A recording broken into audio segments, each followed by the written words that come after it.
This is the 50th year of Save Our Canyons as an organization, which is just really cool. So we're going to try and have a few events. Obviously, we're a bit rusty after COVID throwing events, but you know, it's just like, it's not quite like riding a bike. So bear with us as we struggle through some of these things here, but do stay tuned. We're trying to have events about every other Wednesday with activities and discussions on the Wasatch Mountains here.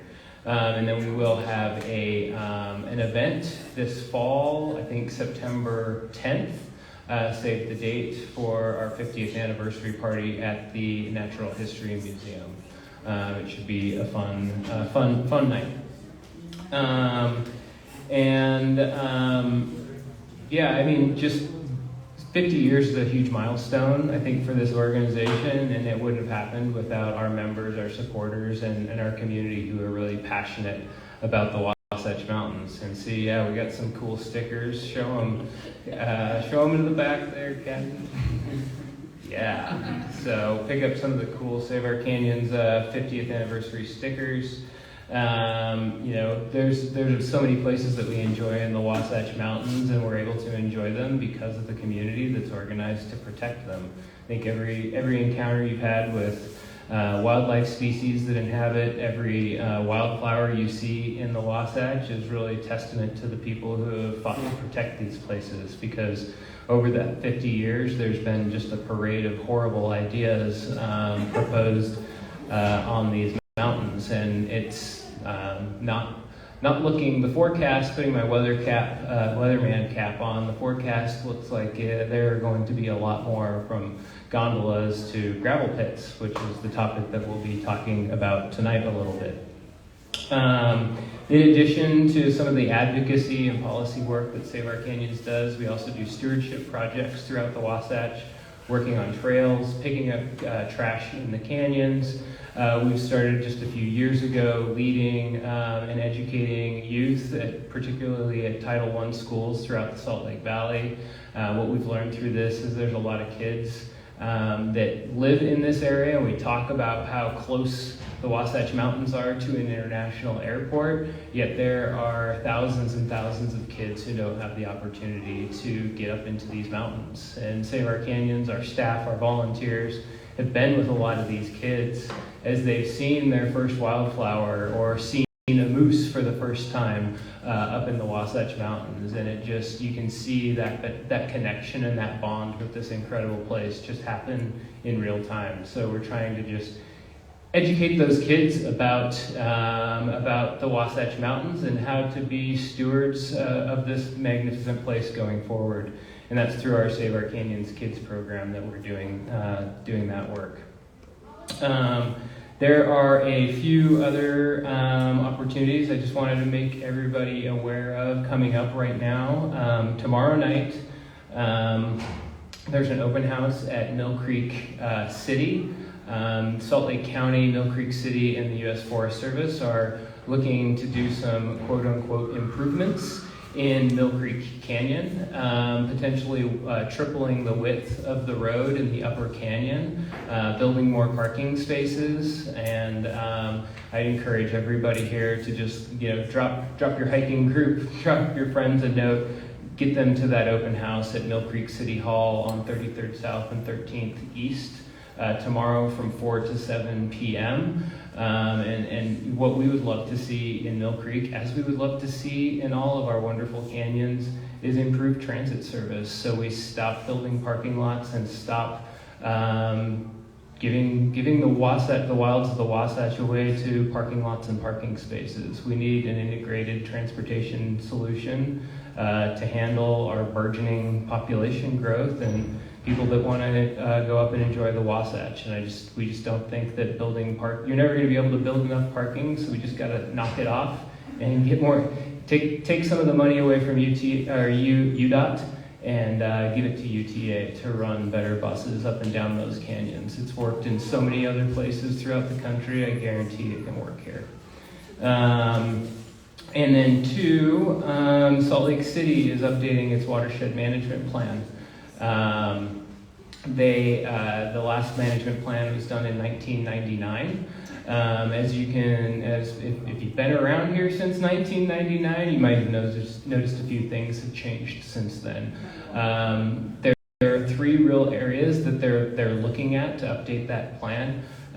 Climate impacts, what we are living through right now in the Wasatch wasn't nearly as significant as it was in 1999. Connected to that is wildfire impacts and the potential for a wildfire to come through the Wasatch and its impacts on our water supply. And then 3, human impacts, and it kind of ties in with the transportation thing that I was talking about and just trail planning, how to get people to where they want to go, whether it's a ski area or a trailhead or a climbing crag or going out looking at wildflowers. We've got to figure out how to manage the masses in a sustainable and equitable way going forward, and with a keen eye towards telling people what we want this place to look like 50, 100, 200 years from now, while dealing with some of the challenges and the pressures that's confronted with. So the city watershed plan, I had a slide for that. I think it is May 28th at the Salt Lake City building. They will have an open house there, and then an online, a virtual open house on June 1st.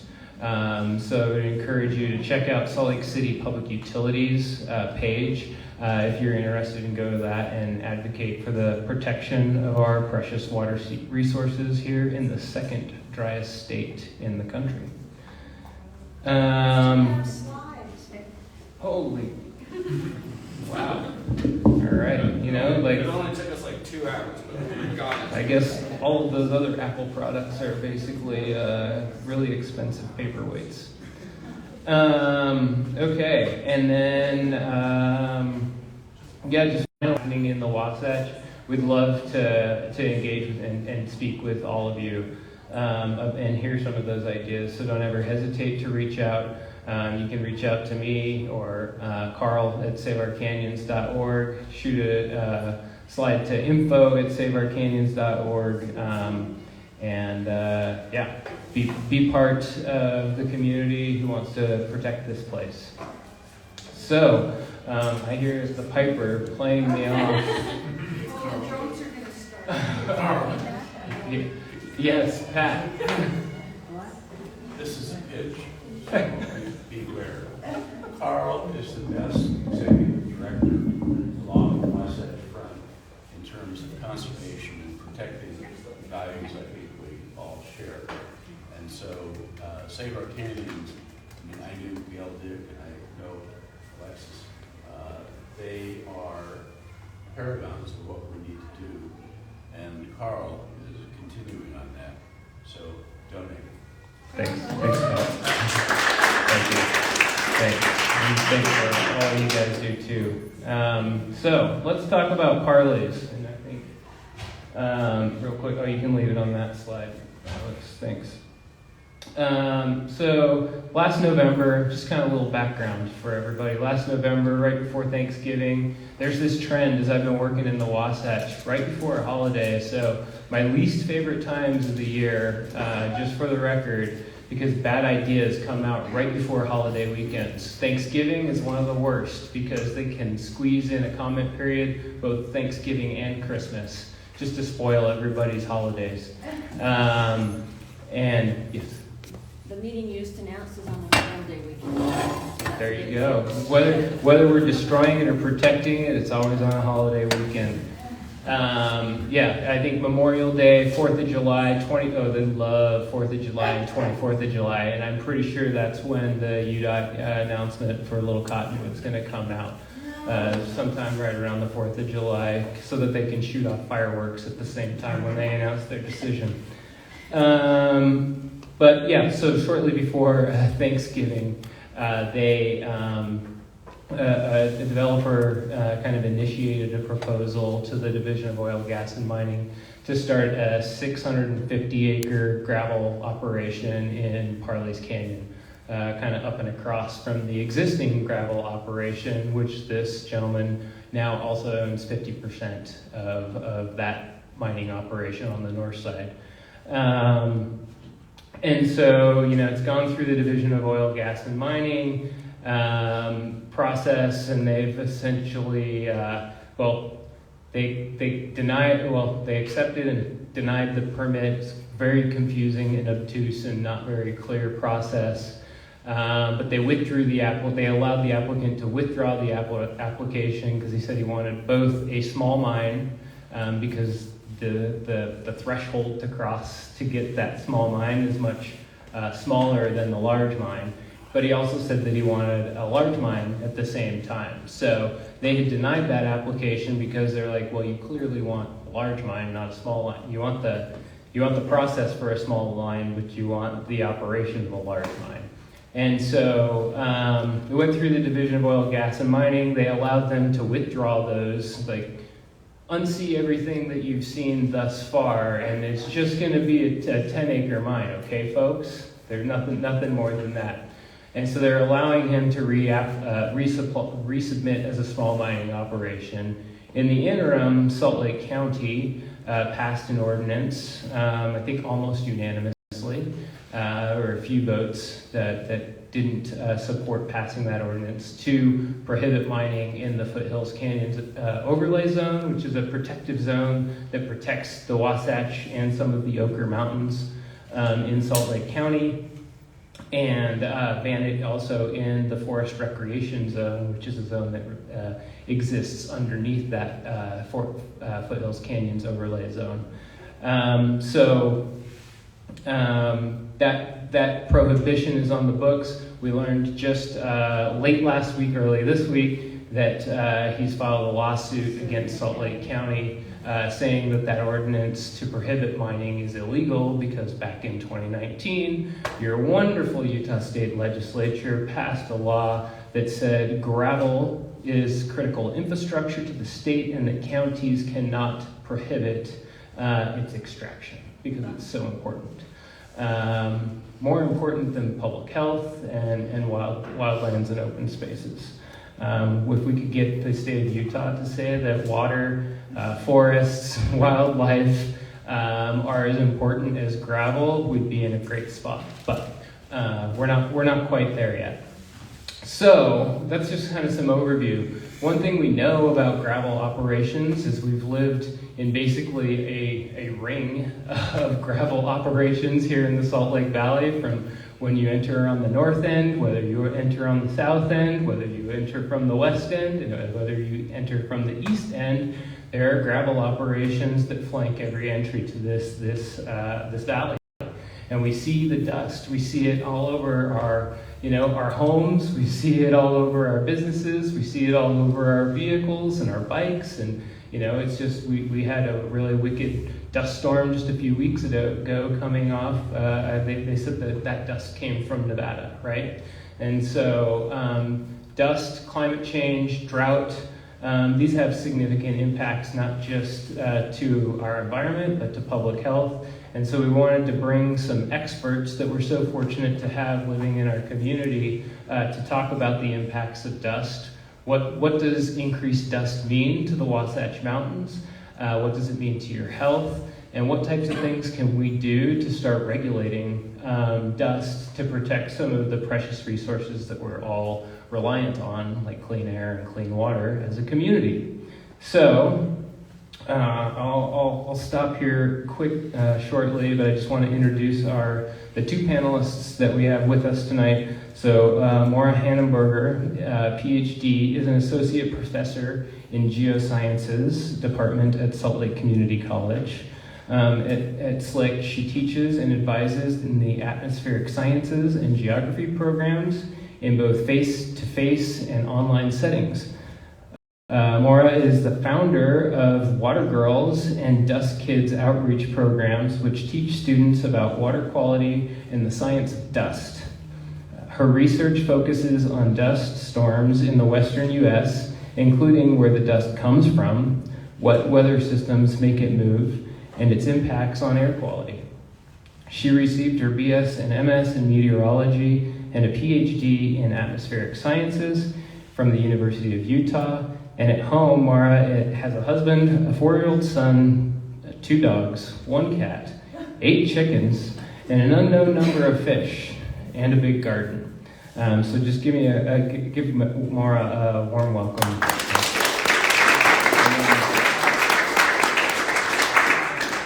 Great. And then Scott, I'll introduce Scott here in a second then, and he's on his way. And then we also have with us right now Joro Walker. So as General Counsel to Western Resource Advocates, Joro works to identify appropriate opportunities throughout the region to leverage state and federal law to gain victories on land conservation and air and water quality. She specializes in the Clean Water Act and Clean Air Act, good things for this issue.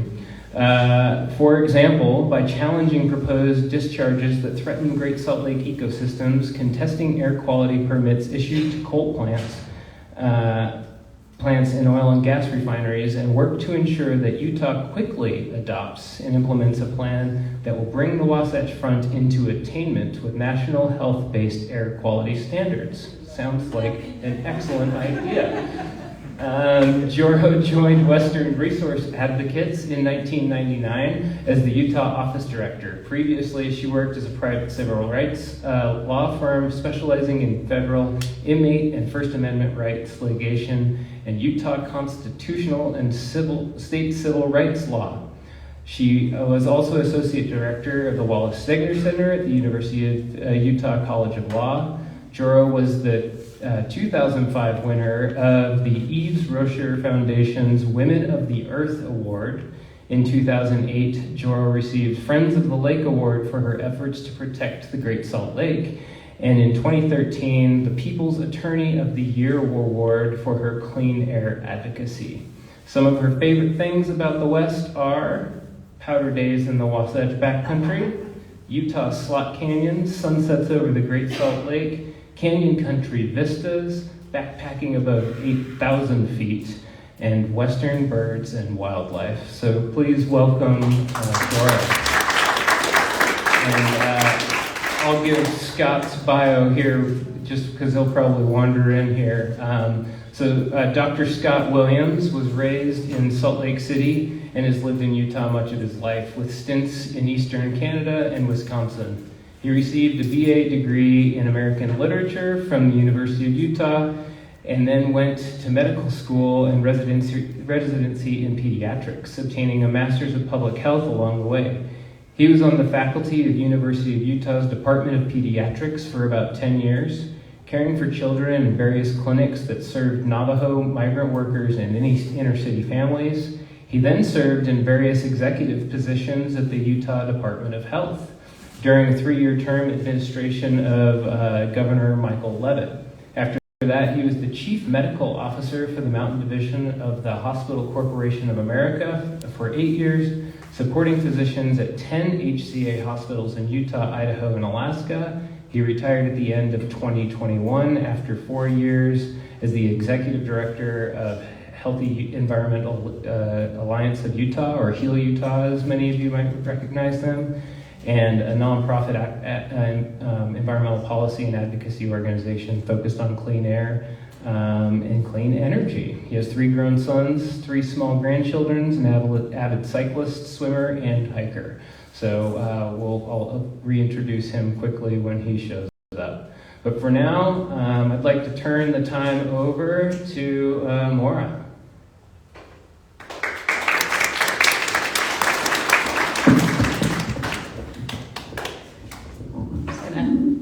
Rotate a little bit. There we go. Okay. Can we go to the next slide? Perfect.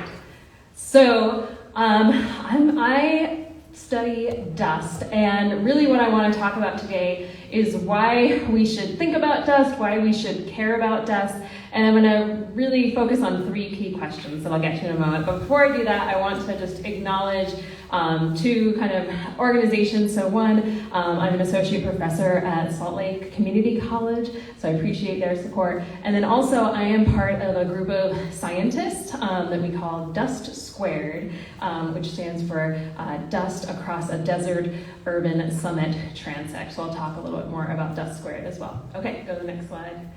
Perfect. So the 3 questions I want to focus on today are thinking about where does our dust come from? And so we talked about mining operations, so I'll talk a little bit about that, but I'll talk about also some of the other sources of the dust that we see here in our valley.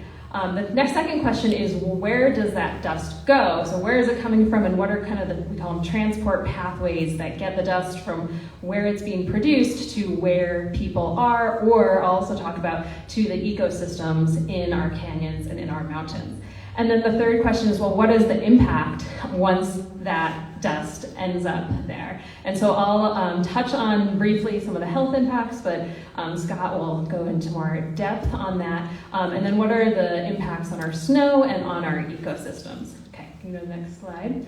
So this is kind of an overview of our Dust Squared project. And so a bunch of what I'm going to talk about today is not only the research I do, but the research of this whole team. And you probably can't necessarily read all the names here, but we have 6 scientists and then a whole bunch of other folks working on this project, kind of tracking dust from where it's coming from to where it's going and all of the impacts. And so we start on the left side. Number 1, we call this dust emission, and Dr. Kevin Parry at the University of Utah is really focusing on the sources of these dusts, including what is in the dust in those sources. So we'll look at some of that data today. I am an atmospheric scientist, so I'm really focused on what happens when it's in the air, how it's being transported, what's the weather systems that cause that transport, and the pathways of that dust. That's number 2. And then number 3 is Dr. Greg Carling at Brigham Young University, which is trying to track the dust, put fingerprints on the dust chemically to figure out how the dust is changing as it goes and where it's coming from. Number 4 is that dust being deposited on snow, which is being led by Dr. Mackenzie Skiles at the University of Utah. Then we have number 5, dust and nutrients, which is led by Dr. Janice Brainey at Utah State University. So what is in the dust and how do those nutrients impact the ecosystems in the mountains? And then finally, dust in the soils, number 6, which is led by Dr. Jeff Munro. And so we have this big team of scientists that are trying to track this dust. And so we have a lot of data already on, why we need to know about this dust. But in this project, we still have like 3.5 years. We're going to hopefully be learning a lot more. But this gives you kind of a view of all of the parts of this issue that we're looking at. Okay, next slide. Okay, so going to our first question, where does this dust come from? And we have a lot of different sources of our dust, and these different sources contribute in different magnitudes. Some of them produce large volumes of dust all the time. Some of them produce small amounts of dust all the time, and some produce large amounts of dust, but only kind of every once in a while. And so some of these we kind of call natural sources. So the first 2 on my list, or really the first 3, dry lake beds. These are, we also call them playas. These are former lakes that are now mostly dry, although occasionally they get wet. The picture here on the right with my old dog Roscoe is out on the severe dry lake, and that is not snow on the ground, that's salt on the ground. It's a kind of fluffy salt crust. And the little instrument to the side of me is a dust collector. And so these dry lake beds have no vegetation, and they produce large amounts of dust. And we have many of these in Utah, including the Severe Dry Lake and the Great Salt Lake Desert. Next, we have dry lake shorelines, and this is becoming a large issue, which we'll talk about in a moment, because we have a large lake near us, the Great Salt Lake, which is about half the size that it used to be in area. And so we have large areas of dry lake bed that is producing much more dust than it did 20 years ago. And then the third kind of natural source is wildfire scars, which you can make arguments that is not always natural, but that also removes vegetation and exposes these soils to potentially get lofted and come towards us.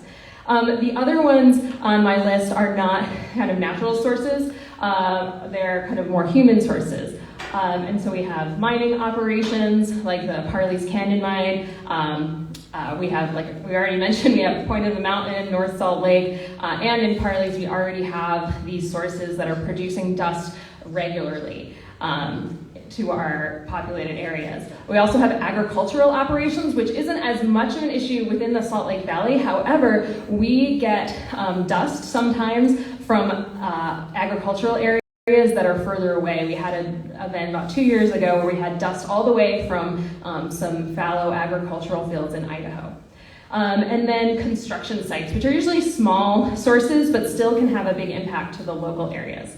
And so I kind of broke these up into kind of natural and human. However, the first three sources also have definite human impact. So we are having an impact on the Great Salt Lake, shrinking. It's mainly due to our consumptive use of water. So that definitely has a human fingerprint. Wildfire scars, there's a climate change impact with that, but also how we deal with our land after a wildfire can impact its dust production. And dry lake beds can be disturbed. When we disturb soils, it produces a lot more dust.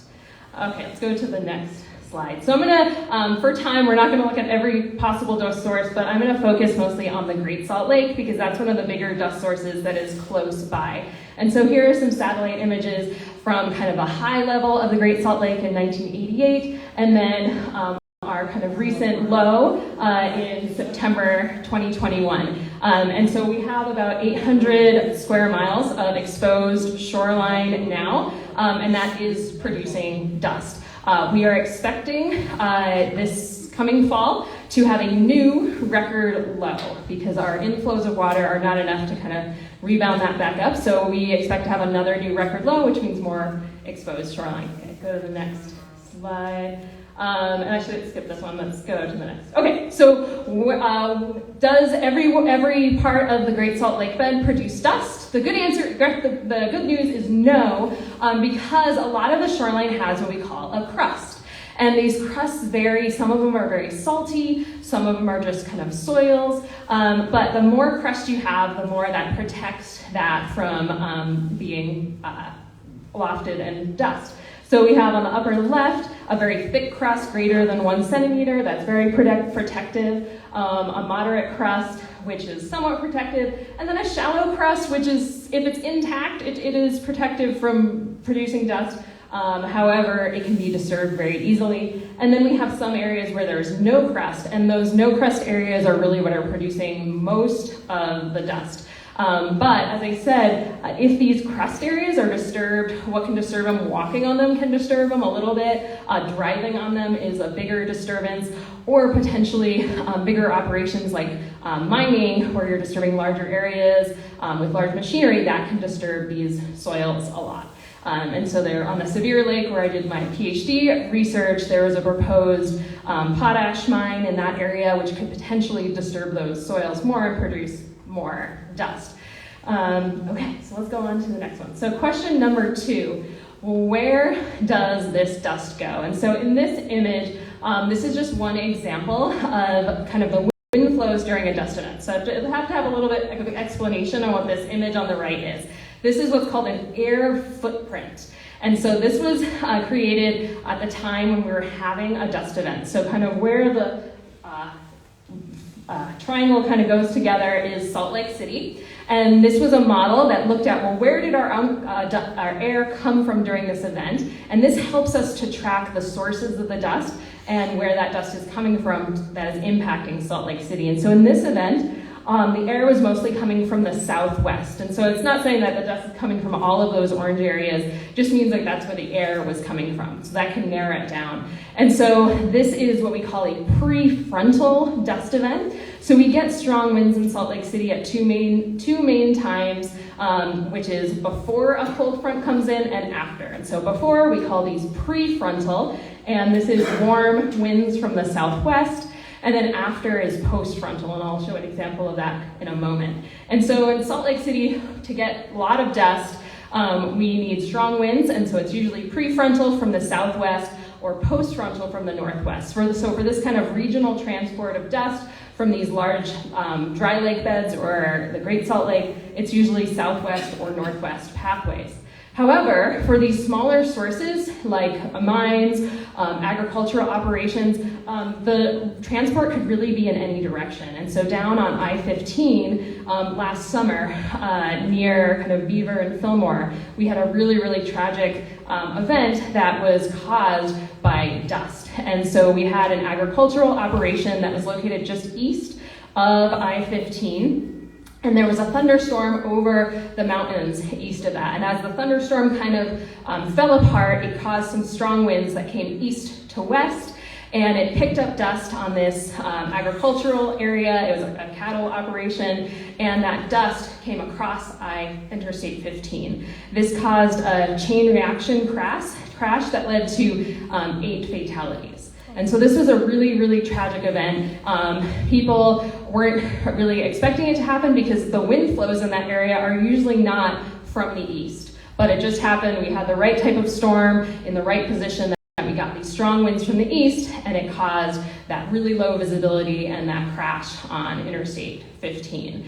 And so in these local events, it can be a lot trickier because any types of wind flow could potentially cause a lot of dust over a small area.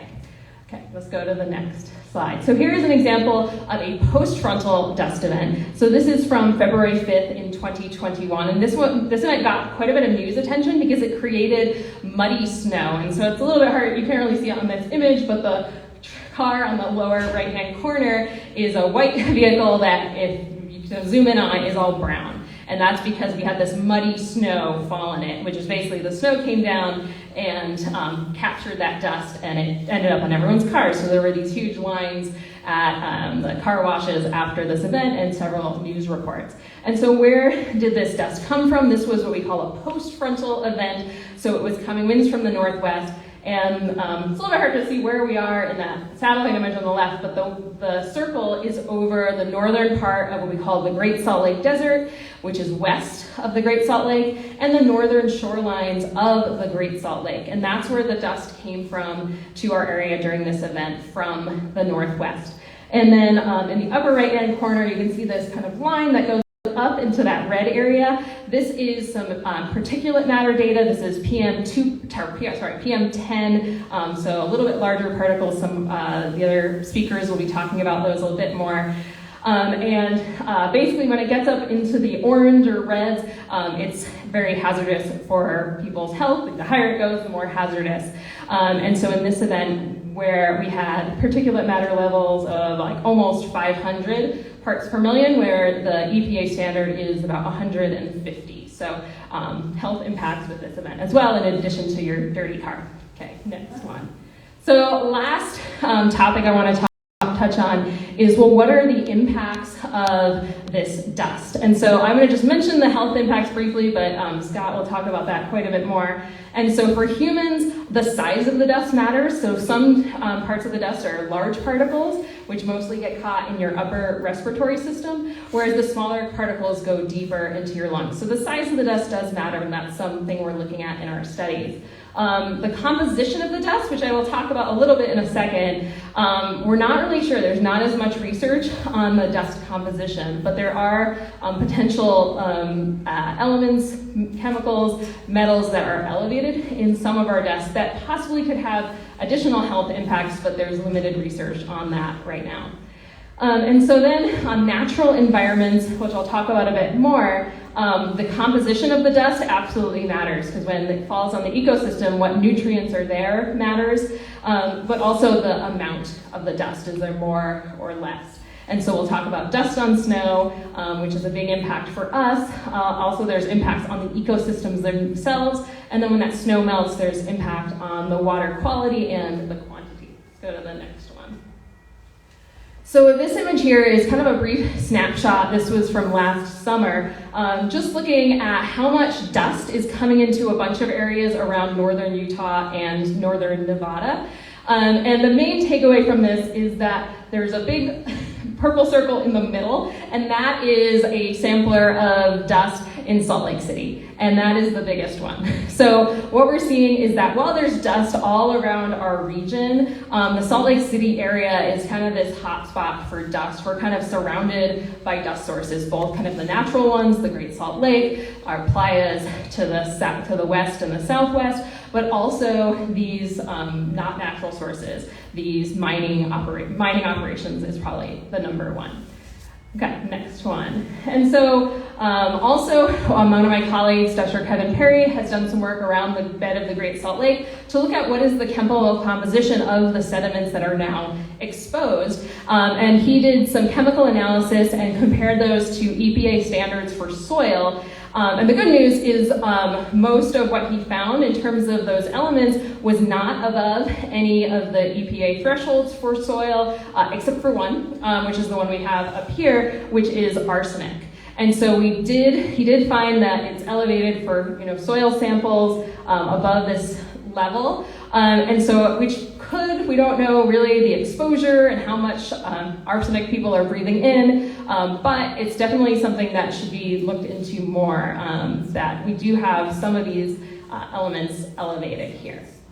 Okay, let's go to the next one. Okay, so now moving more to our natural systems. So brief overview of kind of what are some of the impacts on our natural environments with this dust and our canyons and our mountains.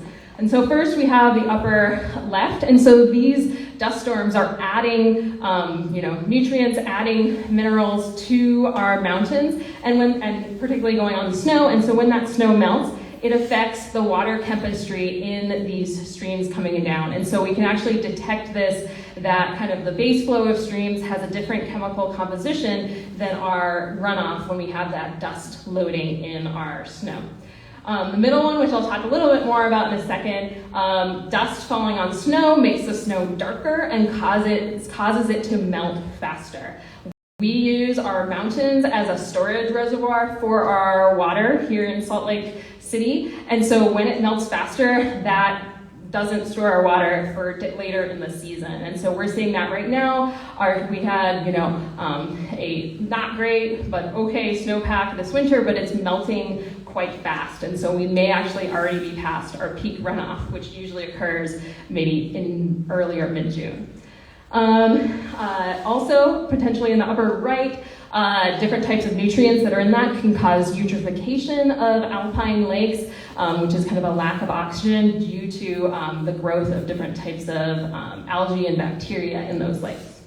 Bottom left, this is not necessarily a negative, but it could impact your ecosystem in different ways. Dust can actually help develop your soils. It changes the composition of your soil the more dust you have.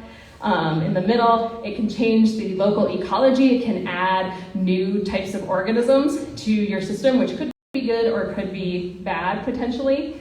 And then it also, not here, but in long-range transport from places like the Sahara to the Amazon, it can actually fertilize rainforests. And so the Amazon actually relies on dust for a lot of its nutrients because it loses a lot of those through the high rainfall amounts within that area.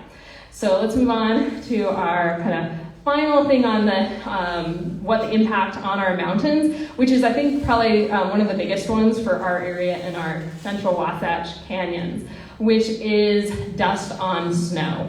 And so this unfortunately has what we call a feedback, which is it reinforces itself, unfortunately. So we have dust come off of the Great Salt Lake, also other areas, but the Great Salt Lake is one of our new bigger sources. That dust comes and it falls onto the snow. We already mentioned it makes it darker, and that darker snow melts faster. But it turns out it doesn't only melt faster due to having a longer runoff as well. So you not only make the snow faster, you also reduce the total amount of water coming out of the mountains, because more of that water basically is going into the soils up in the mountains, because you have longer dry season and more dry soil, so there's more place for that to go. So then you have less water going down into the Great Salt Lake, which causes the Great Salt Lake to be even lower and then potentially cause more dust. So that's what we call a positive feedback or a reinforcing feedback. that kind of loops back on itself. And so this is a big concern for our area, that we potentially could kind of be making our problem even worse as we have more and more dust being deposited onto the snow and reducing our runoff, which makes even more dust. Okay, let's go to our last slide here. So, well, what can we do? There are some possible solutions to kind of improve this issue. So, depending on where the dust is coming from, there's a few different solutions. So, for Great Salt Lake, increasing water flows to the Great Salt Lake. So, the main cause of our decline in the Great Salt Lake is actually our use of the water, our consumptive use. We all know we're also in a drought, which has made that problem even worse. But we've had declining lake levels even before our most recent drought. And so figuring out ways to add more water into the lake can help increase the lake level and reduce those sources of dust. Another thing is, we mentioned that things like arsenic and potential other pollutants in the soils around the Great Salt Lake. So potentially cleaning up the water that's flowing into the Great Salt Lake could reduce those contaminants in the soils as well. So that's another possible thing to reduce potentially the hazard. But again, we don't know that much about how hazardous those chemicals are. And then for just generally, soils is reducing disturbance, and so reducing ATV traffic, driving on these type of soils. The more you disturb them, the more they're likely to produce dust. So reducing disturbance on these vegetation-free soils is another really important one. And then on the mining and agriculture side, there are techniques that can be done to use dust suppression to limit the dust coming from mining and agriculture. And for a really dense population area like here, not having more open mines to produce dust would definitely be a big one as well. So for existing areas, try to use dust for suppression, but not adding new sources, because we already have a lot of dust, as we saw in that big purple dot. So again, I'm from Salt Lake Community College and I'm part of Dust Squared. And if you want to follow me, I have my Twitter is at @Dr.Maura_science, and then we also have Dust at Dust Squared as well. And I'll turn the time over to the next folks. Thank you.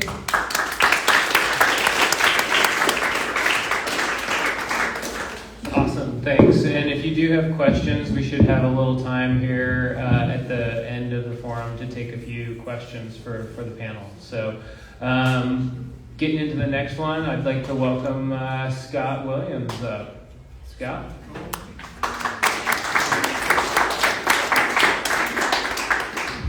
Well, I'm glad I was able to make it. On my calendar as a retired person, I had this starting at 7 o'clock. So luckily, my friend Justin in the back texted me and said, "Where are you?" And here I am.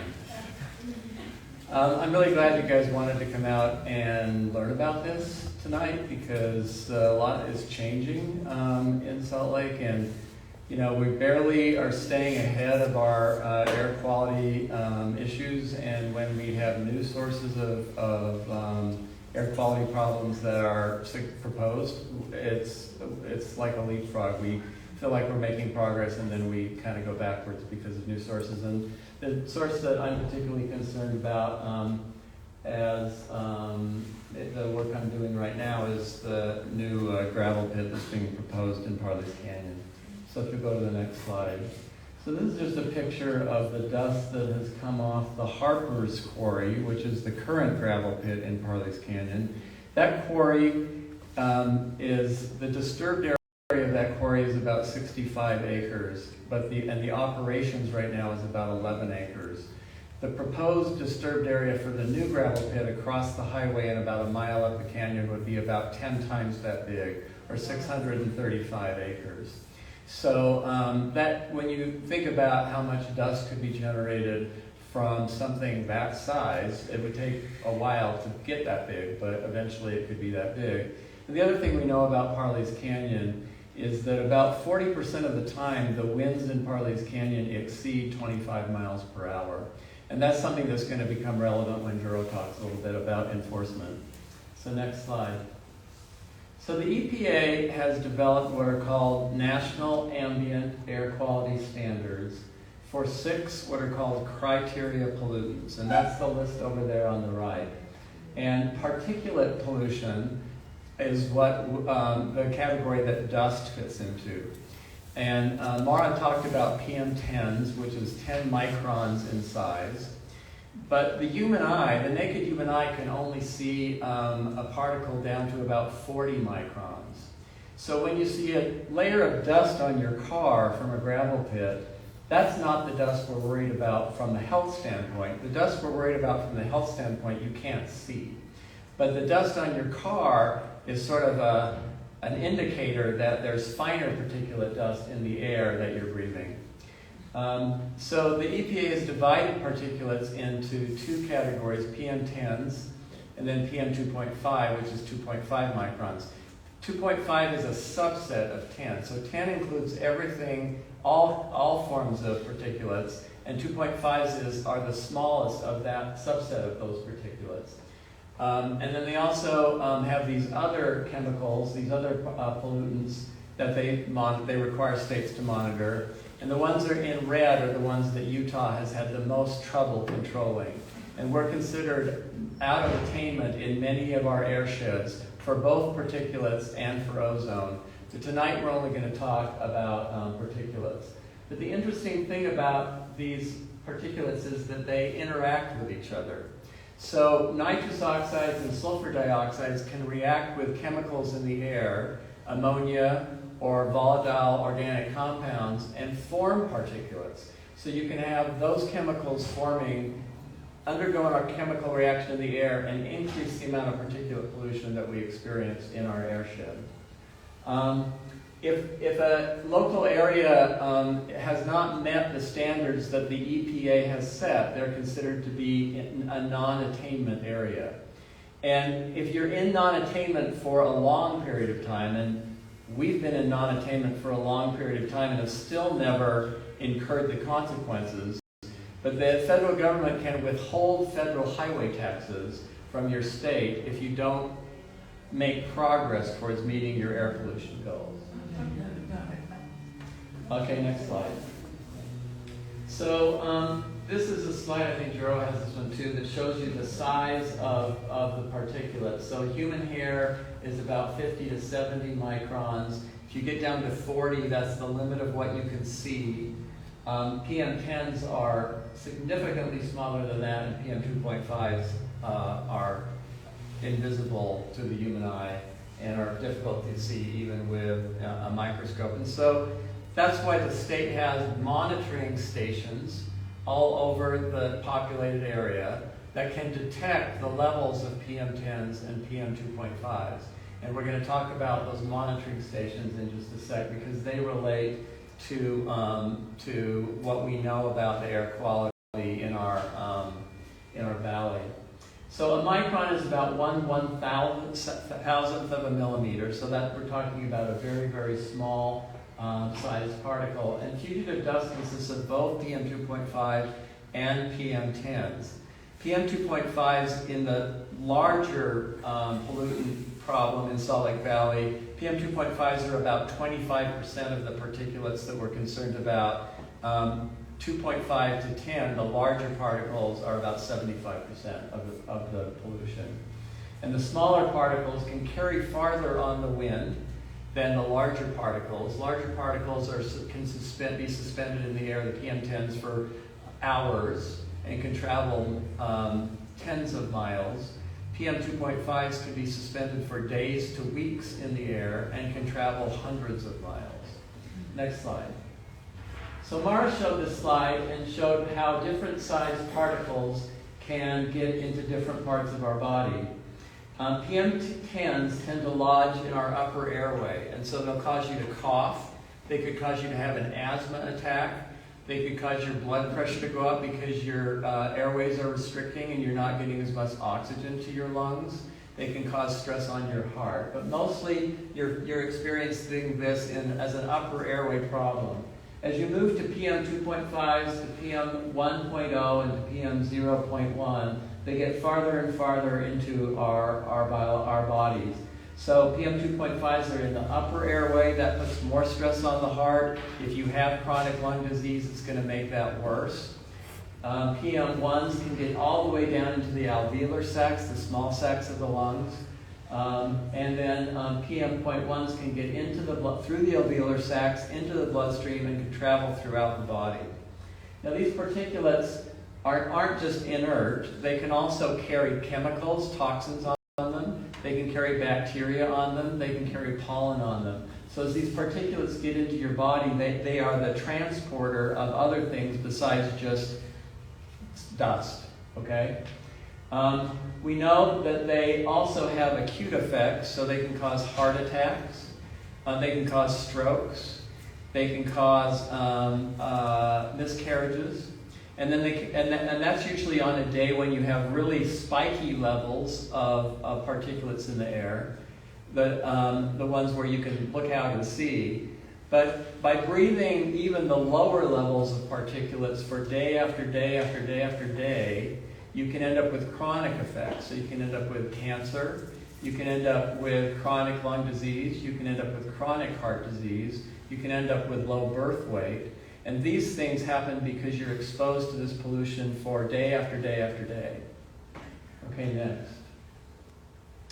So the thing to remember about the health effects of these, and we won't go into this long list of issues, but they primarily affect the lungs, the heart, the brain, strokes, and even Alzheimer's and neurodevelopmental problems in fetuses and young children. Metabolism, so especially diabetes, and then the risk of cancer. And not just lung cancer, but as these toxic particles get into your bloodstream and travel throughout the body, they can lead to breast cancer, they can lead to other forms of cancer as well. Our friends at the Utah Physicians for a Healthy Environment, there's a really small URL there, but if you go to their website, they have an excellent review of the health effects of air pollution on your body, and it's been very extensively footnoted and researched, and I'd encourage you, if you really want to drill deep into this, that's a great source of information on this topic. Next slide. So, Utah's considered to be non-attainment in Salt Lake County and Utah County for PM10s, those larger particles. And if you go to the next slide, you can see that this is what happens with PM10s. So that the health standard that the EPA has set for PM10s is you cannot exceed 150 microns per meter squared once in a year. That if you exceed that once in a year, that you've exceeded the health standard that EPA has set. This shows, on the left is just the lines are number 1, 2, 3, 4, 5, and on the bottom is the year. And these spikes show how many times in a year we exceeded the PM10 standard, the 24-hour standard. So even as recently as 2020, we exceeded it in some of our monitoring stations, and these different colored lines are different monitoring stations throughout the state. We reached that one exceedance, which puts us out of attainment. We've gotten better over time, but we still have situations where we exceed the EPA standard. Now I'm going to talk a little bit about why we've gotten better over time in a minute, and why we could still get worse again in a minute. So if you go to the next slide, for PM 2.5s, we have much larger area that's out of attainment for the EPA health standards. Utah County is a separate airshed that's out of attainment. Salt Lake, Davis, Weber, and parts of Box Elder and parts of Tooele are all considered one airshed for the purpose of 2.5. That's out of attainment. And then Cache County is combined with Franklin County, Idaho, and they're out of attainment. So basically, no matter where you live in the populated Wasatch Front, you're breathing small particulates in the air that exceed the EPA's health standards. Next slide. So this shows that there's two standards. There's just one standard for PM10s, and that's that how many times do you exceed that 150 microns per meter squared. But there's two standards for PM2.5. So there's a 24-hour standard, and that is you exceed 35 micrometers per meter squared of particulates in a 24-hour period. So at any 24-hour period, you've exceeded that. And if you exceed that 35 threshold 8 times in a year, then you're out of compliance with the EPA standard, basically. And the problem is that the 35, the EPA is supposed to review their health standards every 5 to 7 years. The last time they reviewed them, the committee that was advising the EPA Andrew Wheeler was the head of the EPA. The committee that was advising the EPA had been sort of stacked with industry people. And the external health experts said you need, the research now says you should lower the standard from 35 to 25. The data, the scientific data now says that 25 is the threshold that we should be using. The advisory committee of the EPA and the EPA decided to reject the scientific committee's recommendation and keep the standard at 35. They're now undergoing a review again, and the new recommendation from the committee is to lower the standard. But we went for about 5 years with a standard. We're getting farther and farther behind the medical research in terms of what the health standard should be. So we're still at 35. Most experts think it should be 25. So the top line, the orange line is the 35, how many times we exceeded 35, and then the lower line is the 25, how many times we've exceeded 25. So if you go to the next slide, so this is, the second standard for PM2.5 is what's called the annual mean concentration. So that means if you average it over a year, what was the mean concentration of PM2.5s that people were breathing chronically that causes those chronic health effects I talked about? Well, the same thing happened with this standard. The standard was lowered in about, I think, 2011, 2006. Oh, 2012. 2012, right, from 15 to 12. And the black line, the black dotted line is 15, and you can see we were bumping up against that in some of our monitoring stations, and then it got lowered to 12, and we were exceeding it there. And then the same process happened, and the scientific advisory committee said you should probably lower it to 8. 8 to 10 is what they said. But 8 was sort of what they considered to be consistent with the best science. And the committee rejected that recommendation and kept it at 12. So in that standard too, we are not currently aligned with what the medical science says is the healthy level of small particulates. Now you can see that if the top red dotted line is 12, and we've been under that, but the bottom dotted line is 8. So if we went with the medical expert recommendation, we would be exceeding that standard in many of our monitoring stations. Okay, next slide. So this shows so there's 3 sets of monitoring systems in the state. One is the official Division of Air Quality monitoring stations. These are $150,000 air monitoring stations. If you've ever driven by Hawthorne Elementary School on 7th East and 17th South, and you look at the north end of their playground, there's this big robotic-looking thing that sits on the north end of their playground, and that's one of the state's air quality monitoring stations. You can see what they look like. And the EPA only accepts reporting from the state's official monitoring stations. Now, a couple things you'll notice. This is a little hard to see, but there's only 3 orange monitoring stations, one down here in Harriman, one up at Hawthorne, and one over there on the west side of the east side of the airport. Those are the only 3 monitoring stations in the Salt Lake Valley that measure PM10. The yellow ones measure PM 2.5 as well. And the other thing I want you to notice is there are no air quality monitoring stations east of 7th East in the whole valley. So we know what the levels are in part of the valley, but we also know there's a lot of variation from neighborhood to neighborhood depending on what the source of pollutants are. So if you live next to a refinery, or if you live next to a gravel pit, your levels may be different than what the state is reporting. And so it's important to know that we can't, the state does a good job, and I'm not criticizing them, but we can't rely on their numbers as representing what you and I are breathing in Sugar House Park tonight. Next slide. There's another sort of citizen science system called Purple Air. You can buy a Purple Air monitor for, I think, about $250. And you can put it in your home, and this shows all of the locations of the Purple Air monitors in the Salt Lake Valley. So there's many, many more of these in the Salt Lake Valley than there are the state's monitoring system. And these are considered to be quite reliable for PM10 and PM 2.5, but the EPA doesn't accept their readings as part of the state's attainment.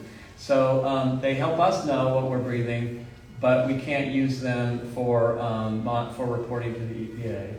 And then the next system is the University of Utah's system. They have a bunch of monitors. They have the thing called AQ&U, their system, and they've put monitors in different parts of the valley. You can see most of them are sort of clustered around the university, and they also report PM 2.5s.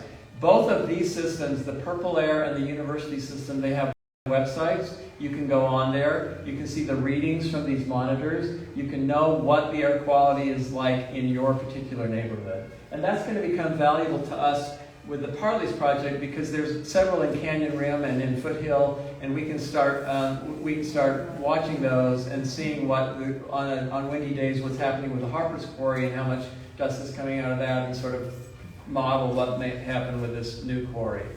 When the folks were opposing the expansion of the Point of the Mountain quarry, the state quarry in Draper, the Purple Air system, that's actually kind of how it started. Is they wanted better data on how much dust they were being exposed to at the Point of the Mountain, and that got the whole Purple Air system kind of rolling. And so there's a strong tie to quarry dust and this system. Next slide. So just in summary, we know that particulate pollution causes several diseases. It causes both acute and chronic health problems.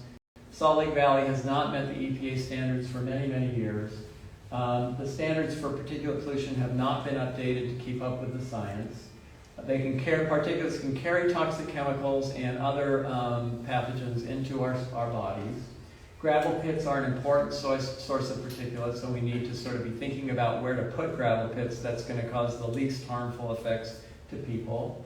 The monitoring equipment doesn't cover any part of the valley east of 7th East, and there are other environmental effects that Maura talked about, so I won't go into those. So with that, I'll quit, and you can find out from Joro what we're doing about this.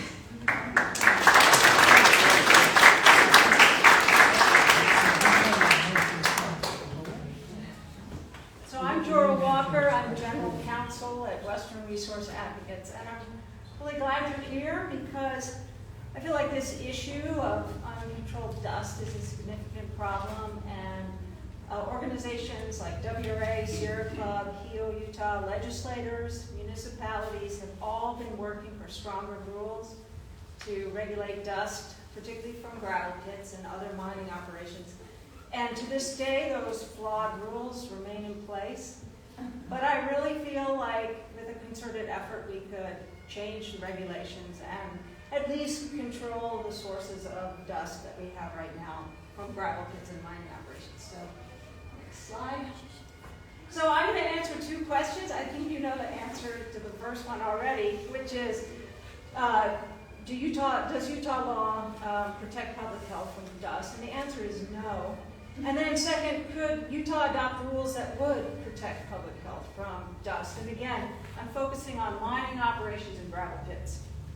And so the answer to the first question is no. Our rules are particularly weak And they're unenforceable and they lack transparency and accountability. And yes, other states have rules that go a lot further in protecting public health from dust, but Utah refuses to adopt those rules. And I am convinced that federal law, so the Clean Air Act, requires Utah to adopt the best rule out there that any other state has. Utah argued up and down that it wasn't required to do so. Right now, EPA is considering that issue. I'm not that hopeful, but we'll see. So let me explain how I reached these conclusions. Next slide, please. So there's 2 fugitive dust rules in Utah, and the one that I'm going to talk about is 309. And the reason I'm talking about that is because it applies to, and you're starting to hear the same thing over and over again, it applies to what's called maintenance areas for PM10 and non-attainment areas for PM 2.5. So those are the areas that either had a history of not complying with health-based standards for PM10 or they're not in compliance with health-based standards for PM 2.5. And so those are the counties that Rule 309 applies to. So next slide, why PM? And we've been through this already, but basically dust is PM10 and PM 2.5. And one of the things you'll hear from regulators is, well, why worry about dust because it's large and it's not going to impact your health. But don't listen to that because it's misleading. There's a significant portion of dust that is PM 2.5 and is PM10. And the smaller it is, the worse it is for you. So next slide, please. So I'm going to start looking at the rule. You know, I had a friend who said, are people really interested in the way dust is regulated in Utah? So I hope you are, because I said you were. The only way to do that is to actually look at the rule. And this is the meat of the rule, which is how are we going to enforce it? How are we going to monitor whether a mine or a gravel pit is actually complying with the rule? And it's with an emission limit. And the way we do the emission limit in Utah is this. It's, you cannot exceed opacity, and I'll explain what that is, over 10% at the property boundary, which is the one I think we should care about the most, because we're talking, I mean, workers and so on are impacted by what's going on within the property, but in terms of public health, we're concerned with this 10% at the property boundary.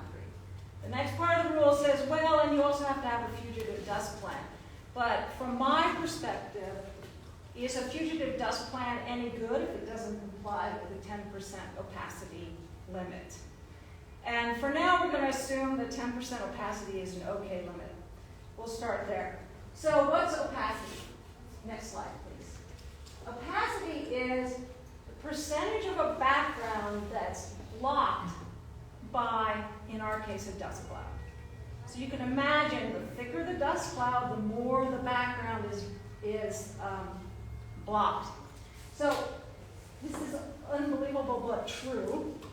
Elsewhere in Rule 309, it says, well, the way we're going to measure opacity is a person actually goes outside and looks at the dust cloud, and this person is trained like a couple days. Looks at the dust cloud and decides how much of the background is obscured. And not only that, you can imagine you can't do it in the dark. And you can't do it a lot of the times because when you look at the manuals and so on, there's all these requirements for where the sun is, and it's, you know, at your back, and it can't be cloudy and so on. But I'm going to talk about that more in a minute. Okay, so next slide, please. So then this is the issue that Scott alluded to, which is this 25 miles per hour. So nothing applies when the wind is more than 25 miles per hour. Well, you're supposed to follow your dust plan, but remember the dust plan is only effective if you can monitor whether it's working or not. And then here's the other thing you're supposed to do. And they're kind of funny because, so you can imagine, they say, so you're supposed to do one or more of these things when the wind is blowing 25 miles an hour. You can imagine, let's say it's 95 degrees outside. it's, hasn't rained in 2 months, and the wind is blowing 25 miles an hour, and you just need to water before the wind event? That's not gonna work.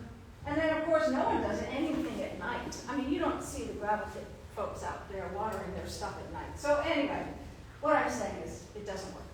All right, so next slide, please. So I have these 2 slides. They just list a whole bunch of other measures that have to be taken at mines. And I'm highlighting these. I'm not expecting you to read them or anything, but the reason I did this is because I have to be fair. I would hate for you to go back to the rule and sort of say, wait, but Joro didn't talk about this whole list of things they have to do. Well, again, it's like, are they effective? Well, who knows if you don't monitor, right? And I'm just going to point to 2 of them. Next slide, please. So these 2 in blue, or 2 of the ones in blue, which is minimizing the area of disturbed land. And then this is my favorite. Reduce the period of time between initially disturbing the soil and revegetating, or establishing or stabilizing the soil. So you think, all right, reduce. So if I used to do it in 2 years and now I do it in 1.5 years, does that comply with that rule? So anyway, and then minimizing, what does that mean? So again, I just say this because what really matters is whether you monitor. Okay, so then the final part of the rule I'm going to talk about is this record keeping rule. So, I'm an attorney and I try to help organizations and members of the public who are sort of struggling with, in particular, air quality issues. So you get all these complaints and all these sort of experiences where people are struggling with dust clouds in their neighborhoods, and dust landing all over their kids and so on. So I think, okay, well, I'm going to look at how this rule works. So I look at this provision and it says that the sources have to keep their records showing how they complied with the rule, including that 10% opacity rule, right? The emission limit. So I say, give me those records under Freedom, Open Record Act request, which in our state is called a grandma request. So guess what? I was denied those records. The reason I was denied the records, and I took this all the way up to district court, the reason I was denied is because they're available to the director upon request. You're only allowed to ask for records that the director actually has.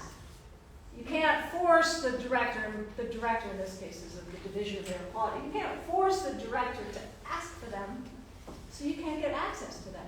So here's a rule protecting our health, and we can't get access to the records that are supposed to show compliance with the rule. So that was kind of frustrating, as you can well imagine. Well, the next thing that happens is, actually the Division of Air Quality gave me a sample of the kind of records that they could get if they asked for them. And this was really nice because it actually solved a lot of questions for me. And the first thing I found out is the source is not required to monitor for opacity. So the only time that anyone checks to see if that 10% opacity emission limit is being complied with is when the Division of Air Quality goes down there and does it. It turns out they go, and I'm just going to use Point of the Mountain as an example, they go once every year and a half. So something as variable as dust, which matters, emissions are based on temperature, on wind speed, blah, blah, blah, changes hourly. And they're saying, we're going to monitor compliance with the rule once every year and a half or so. I mean, who knows? But the records they gave us were a year and a half apart. So then they say, well, here are the records we do keep. And again, I have to give it to the Division of Air Quality. They're very candid. They said, well, these aren't going to mean anything to you, which was true. They did not mean anything. Because basically what it showed was, okay, well, we went out and put water on the ground.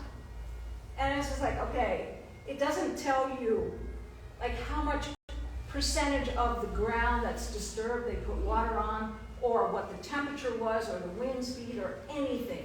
All it says is, we went out and put water on the ground. So it didn't mean anything. So basically, no records mean anything in terms of whether this rule is being complied with. So all going on?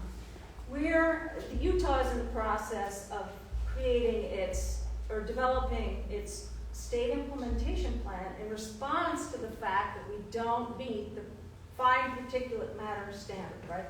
So as Scott was saying, we're out of attainment for the PM 2.5 standard.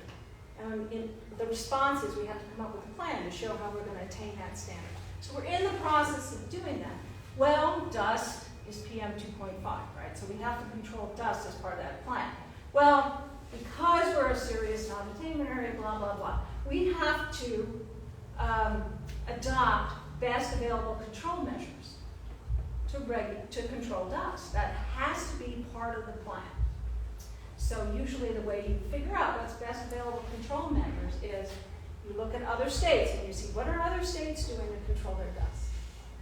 So we looked, I'm sorry to say this, but California and Arizona, Nevada, places like that, they have better rules than we do. And so we go running into DAQ and we say, well, how about adopting California's rule, which prohibits dust from leaving the property boundary altogether? Now that should be a little bit easier to enforce because anytime you saw dust like Scott's photo, well, that's a violation, wouldn't you say? It would be easier to enforce, at least. Anyway, Utah went up and down and said, no, our rule is better. It did say that. So that didn't work. So then we took that issue to EPA. EPA is considering that issue right now. They've been considering it for 1.5 years, so I don't know. I don't know what's going to happen. So this is the example of some of the rules that are better. I like California's and this Arizona, Maricopa County is in Arizona, right? This is the Arizona one, the best, which is basically no visible dust beyond the property boundary. Protects communities surrounding these areas. There are some other examples. Next slide. So, South Coast is California. They actually have an emission standard that's a number, so it's based on a concentration in the air. Best thing, easiest thing to monitor. We monitor concentrations all the time. That's like the way the Clean Air Act works. So it's a 50 micrograms per cubic meter standard. And then you have to have monitors, so you have one upwind and downwind. And California said that they would cost about $91,000 for two monitor. So here's the question. You think about how much money, say, and I'm not justifying the refineries or anything, but just think how much money they spend to control their emissions. Like millions and millions and millions of dollars. And Utah won't even ask our gravel pits to invest something like $90,000 to enforce an emission limit at the gravel pits. They won't do it. So we brought up this to the state, they refused. We brought it to the Air Quality Board, they didn't care. Next slide. And so finally, another example of how to improve our existing rules is to improve record keeping and monitoring. So you have to monitor and then you keep track of the monitoring results and then you actually submit them to the director so that the public can look at them, which would be a really great idea because, that's how we hold our government accountable. So according to EPA, another way to monitor opacity is with one of these LiDAR systems, which is a radar, a laser radar. And so this is legit. EPA approves of this. It runs all the time, even in the dark, and so then you would have a continuous monitoring of whether you're meeting your 10% opacity limit. So all these ways we can improve our rule, and you think in a family-friendly state like ours, where we've got this documented problem with dust and the documented impacts on public health, that the state would be tripping over itself to improve its rule. But unfortunately, that's not how it works in Utah. So we have to make it happen, and hopefully we can. And I have ideas about that, but that's a different slideshow. And finally, I have to make a pitch for an incredibly important decision that's coming up relating to ozone, which is you have until June 13th to comment to EPA to say, don't let Utah blame our ozone on Asia and therefore get out of its Clean Air Act responsibilities. This is the most important, I'm acting like I'm a doctor, this is the most important decision impacting public health, I think, in the northern Wasatch Front, so basically the Salt Lake Valley, for decades. Utah wants to get out of reducing local emissions by blaming our emissions on Asia. EPA is poised to disagree, to reject that proposal, but it would be great if you submitted comments saying, yes, EPA, you've got that's right, make Utah reduce local emissions of ozone. Okay, so anyway, thank you.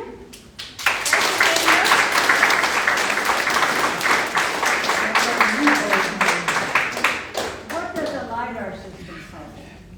You know, I don't know. I should know, but I don't. Is it in the 90 grand range? Or? I don't know. But you know, give them the choice. If they want to go the 90 grand route, they can. If they want to go the LiDAR way, they can do that. There's also a big loophole. They're allowed to say it was an accidental release and get no control over it. There are many loopholes in the Clean Air Act. It's my favorite statute, but it's not perfect.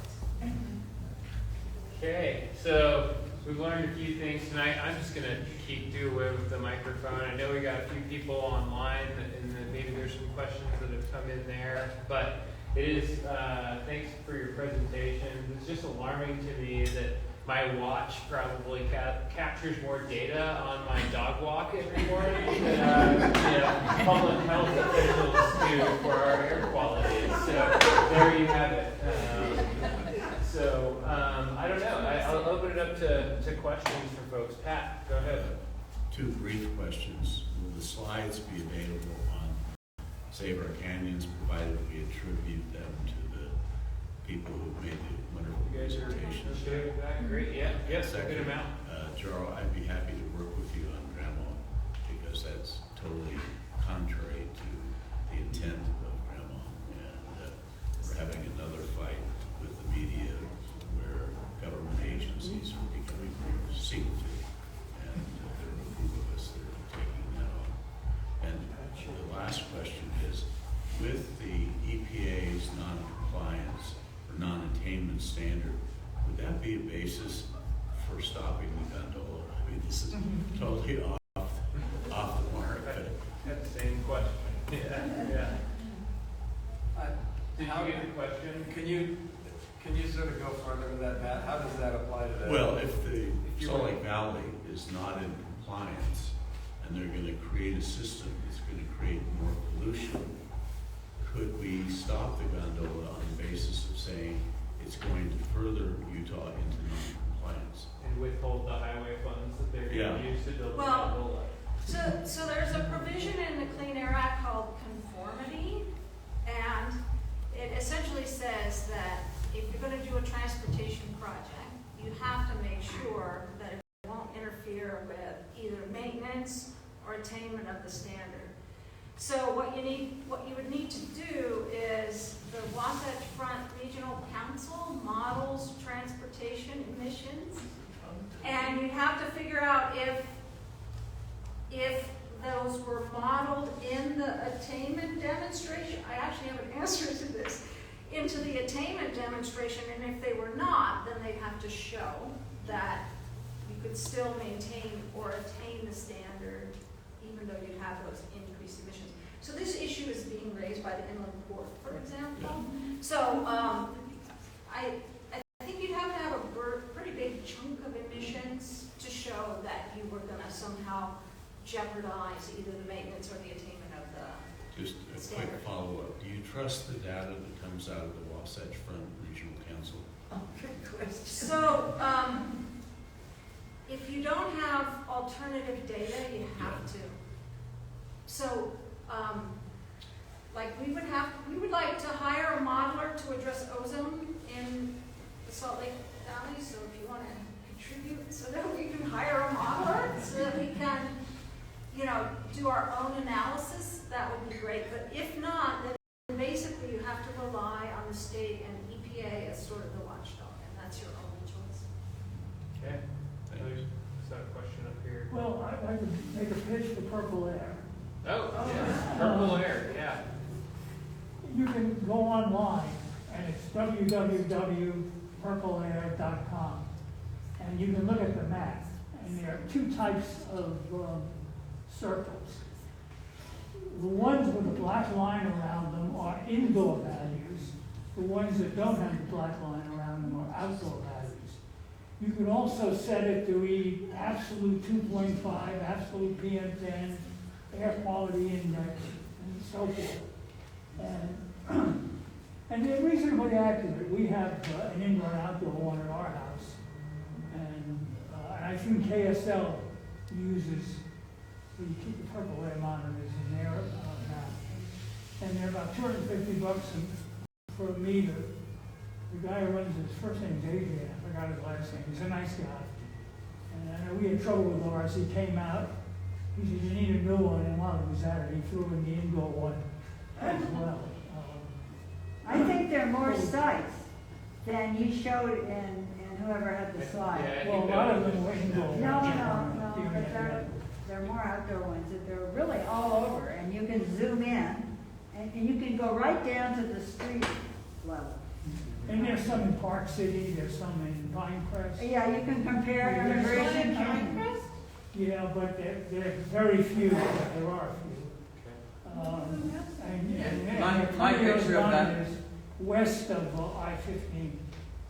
My view of that was just a small portion of the Salt Lake Valley. Right. So if you had the map of the whole valley, it Right. would be more, but Well, that you was get the just the whole area. city. That was just the area in the sort of downwind Parley's kind of airstream. Yeah. Well, and I Howie think Barber moved up to Briggs, Idaho, and he bought one for the town. I think, yeah, so get Purple Air, I think, is one thing, and then two, I think there should just be a lobbying push to have them become a little bit more of a reliable source. You have thousands of independent sources saying the same thing. That should become at least an input that can be considered by policy. Yeah. He's trying to develop an ozone one, but I don't think they're there yet. Yeah, a couple comments on those. We call them like kind of like low cost sensors. So there's Purple Air, there's the AQ&U network, and there's a couple others. Most of the current ones that are out there, they are mainly measuring PM1, which is those really fine, tiny particles. From a public health standpoint, that's not bad because that's really what's impacting. And so to get those other values of PM 2.5, PM 10, it's basically just using that measurement and kind of doing some calculations to get those numbers. So it's not as reliable for particularly PM 10. I'm doing some work with Carrie Kell at the University of Utah to use a different sensor and redesign the instrument to have those low-cost sensors better measure larger particles as well. And we're also working to get those low-cost sensors put in more rural areas. If you zoom out on those maps, along the Wasatch Front, there's tons of them. We don't really need more, you could have more, but you don't really need more there. But a lot of more rural areas don't have any. I was tracking a dust plume across Nevada the other day, and luckily there's a few right along the I-80 corridor, so I was able to track the plume as it went across, but the rest of Nevada is pretty sparse there. So those are the two things we're working on, trying to get them to measure bigger particles better and getting them into more rural areas. Maybe a Purple Air Foundation where the urban folks can buy monitors Yeah. for rural folks or something like that. Well, all schools should have them. Yeah, actually, on the map, if you look in the upper right-hand corner, you can click if you want to buy one. Great. There's a little thing to click on. And so if you call those low-cost monitors or low-quality monitors. Well, low cost, low not cost. low quality. So what do you call the guy looking at the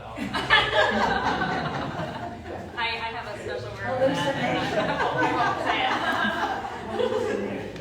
it. Linda, you got a question? Well, I have a comment the whole inlet port idea is a huge impact on our air quality, and they've done nothing. They've done nothing. No, there's no traffic studies, there's no public health risk studies, there's no air quality studies, there's no water. It's just absurd. And when we went to the EPA, they went, "Oh, what's going on in Salt Lake? Well, we're not really, it's not our jurisdiction to stop something. You have to deal with it after damage has been done." That's kind of their mission, is to clean up the mess. But one thing I was wondering about the atmosphere and things attaching to particulates. But what about Magport? Yeah. Does that stuff wind up on the bottom of the Great Salt Lake or in the water? I mean, Yeah, so they do have some waste streams that do go back into the lake itself. There is some particulates that come off of those operations themselves.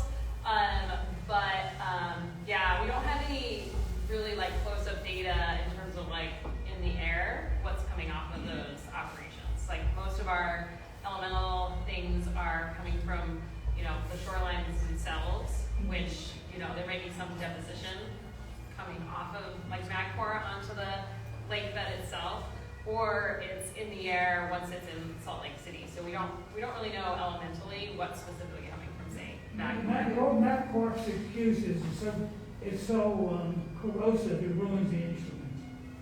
It's mostly it brings chlorine. the paint on your car too, apparently. Carl, if you FOIA Dugway Proving Grounds, they monitor the pollution coming from that. When I was with the federal government, we went after them and were immediately faced with several lawsuits because the person who owns it had 125 different rooms in his mansion in New York, and he's not a very easy character. But I think Dugway and the Department of Army might give you that information. Carl, one thing I forgot to mention about gravel pits is that the dust is one source of pollution, but they also have a lot of diesel emissions. So they have idling diesel trucks, they have cold startups of old diesel engines, they have off-road construction equipment that's diesel, and then they have the diesel traffic in and out. So that's another source of particulate pollution coming off of gravel pits, is all of the diesel emissions that are connected to them. Plus, as the wheels go over the road. Yeah, which creates more dust, yeah. Oh, I was just gonna say ozone too. Yeah. I mean, so all those emissions contribute to ozone. Well, this is probably, Which is why you should comment. just to catch all, and these are just the things that we know about and are currently studying and paying attention to. There could be a whole suite of things that just currently we don't have the resources to analyze. And I think we've seen that all across the Wasatch Front, is that we don't really understand the impacts of our actions as we've seen things that have happened all across the Wasatch Range. Andrew, yeah. Yeah, there was Jory, you made a comment about a year and a half somebody actually in person looking at the point of the mountain. Is that year and a half one example of that place, or is it a year and a half kind of generally to Bingham and Harper and the point of the mountain here and North Salt Lake? I mean, where did the 1.5 years come from? They send somebody out of the office to go. Right, so remember that they gave us some Right. some records to serve as an example. And that's where we got those figures from. It was more than one source, but it's essentially their inspection program, right? So you can imagine how many sources there are and how often DAQ actually inspects them. It's fairly rare. Yeah. But you know, even if it were once a year or twice a year, it wouldn't be enough. No, it'd be like You need continuous monitoring, basically. it'd be like in my career for 38 years was doing financial statements and business management reports and things. And I wonder how long I'd have a job if I every year and a half kind of did something. It's that was quite shocking to me Maybe they need more staff, well, maybe not. But if they only have to go out and visually look at something, and that's the only time they can report, it seems like there's a lot of work that needs to be done, how that monitoring is going on. So I appreciate knowing that in your comment, because it doesn't fly in anything else that anyone else ever has to do in their job. So, yeah, maybe just two ideas to throw out. As the governor looks to appoint new directors, one criteria could be one that regularly requests that information to ensure that it gets to the public, or two, you change that rule and that policy to just make that information open and transparent and cut out the middleman of the director and allow him to direct staff, but not hide the science. Or that requires all the gravel pits to report. Right, I mean, that's the thing, is that the source should be required to monitor its emissions. I mean, every other source monitors its own emissions. So and they should be continuous, right? Because dust is so variable. You cannot take a reading on any day and assume that that's going to show compliance for a year and a half. Right. How do you limit to your property? How do you limit? Well, you mean, how do you actually control dust? Well, you know that the list that went on, you do that stuff, but you do it such that you actually comply with the emission level, right? Right, so you say reduce the time. Essentially, you minimize the disturbance to the absolute minimum, right? So you can imagine if you're trying to stabilize soils or put water on them or whatever, the less you have to do, the better. Right? You can imagine down in Geneva, you think they could ever water all that stuff enough to keep it from blowing in the wind? No. Do we have that much water? I mean, it's just impossible. It's 100 degrees out. I mean, there's just no way. I've seen them trying to water soils down there. So they have this cannon thing, and the water goes down and then it goes out. It doesn't even reach the ground because it's so hot and the wind is blowing. The water doesn't even reach the ground. It's just like making clouds. So yeah, there are ways to do it, but they're meaningless unless you have an emission limit. Is this a uniquely Utah problem? Are there other places that are dealing with non-compliance and non-attainment like you're getting away with here? Wow. More than half the country, I think. Well, I showed you rules from other jurisdictions that are better than ours. Are there, I think that Utah is one of the worst, but there are other places that are pretty good too. When you look at the gravel pit literature, there's studies of gravel pit impacts on community health all over the world. What's happening is population is growing towards gravel pits, and then people are saying, wait a minute, we didn't know there, it's what's happened in Draper, right? We didn't know there was going to be all this dust. And then they do a study and they realize how impactful it is on health. But when I did a literature review on this, you see studies on this all over the world. And so one of the other solutions is, where should we put our gravel pits? Should we be putting them right next to the most populated county in the state? Or should we find, limestone aggregate is ubiquitous all over Utah. Lake Bonneville left us with enormous amounts of limestone aggregate. And so where should these gravel pits be? And that gets back to Maura, what would be the best place for a gravel pit where the dust wouldn't carry to the places where we already have a dust problem? But then developers build houses in the area where the gravel pits are. Well, if you give people advanced disclosure of that, then yeah. Oh, I've got a question right there. This is more kind of a comment, but 40-ish years ago, when I was in college, I was really interested in Latin America and learn about the resource curse and the idea that countries that relied on mineral resource extraction, it messed up their politics and their economy, enclave development and stuff. And I've been writing more and thinking about both petrostates, not just nations, but states in the U.S., and resource curse issues within the U.S. And Utah is a petrostate, like Oklahoma or Texas.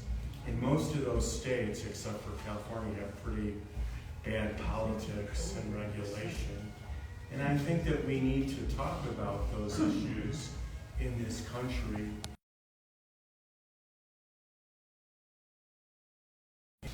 Try to hold, I mean, I'm relatively new to the area, and I work in urban planning, and everyone talks about how great Envision Utah is and everything.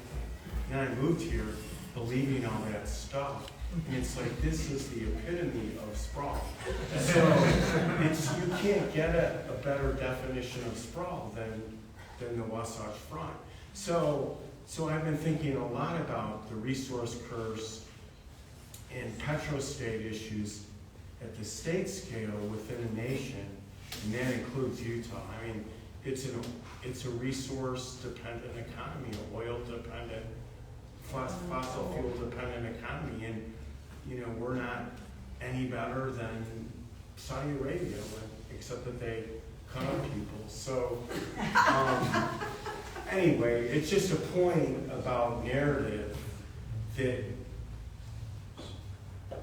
we need to be more conscious of and self-reflective about. Thanks. That's a great comment. All right. One last question before we go. I'd like to ask Save Our Canyons, what role you see Save Our Canyons, because this has been very enlightening, illuminating, not just about the canyons and gravel, but about our airshed in general. And I want to thank all the panelists. But I'd like to know, with the magnitude of the problem and the minimal resources that Save Our Canyons have, and all the battles that you're working on, there's gondolas, there's Mill Creek, there's a gravel pit, there's the Great Salt Lake, whatever.